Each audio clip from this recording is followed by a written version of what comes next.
Në këto ditë të ftofta të dhjetorit kam sjellë çokoladën e nxehtë festive.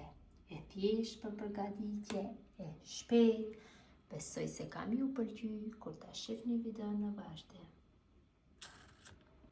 Filloj me përgatitjen e kësaj pije shumë të shijshme, një pije e nxehtë e cila do të na shoqërojë gjatë gjithë festave. Në një tenxhere kam shtuar 600 ml me qumësht.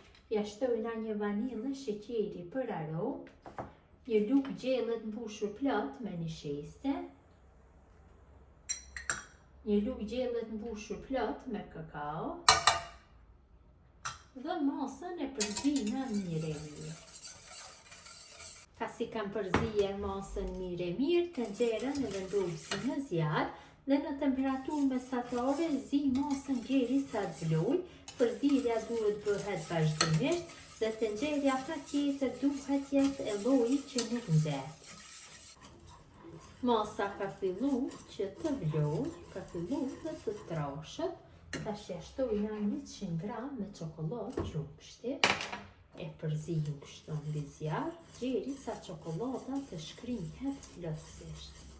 Ka një aromë jashtëzakonisht të mirë.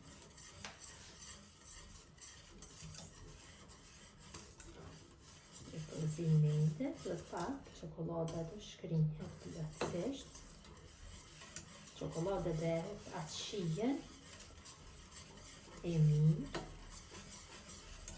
Besoj se mjaftueshëm është bërë shkrirja e çokoladës dhe masa është gati të largohet nga zjarri. Që çokolada e nxehtë ta merr pamjen festive, kam kaluar tek i çajniku i bukur. Tash e kalojna në filxhanin ku do bëjmë dhe servimin.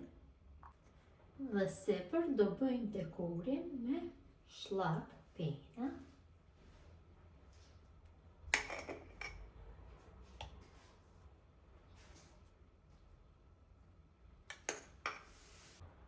Shtojmë copsa çokolade të vogla kështu me ngjyrë apo të çokoladës, në varet si doni. Topla më të mëdhej dhe çokolada është gati për konsumim. Çokolada e nxehtë vërtet ka dalë shumë e mirë. Besoj se ju ka pëlqyer mënyra se si e kam përgatitur. Mirëmbëjtje nga sofra shqiptare deri në recetën e radhës.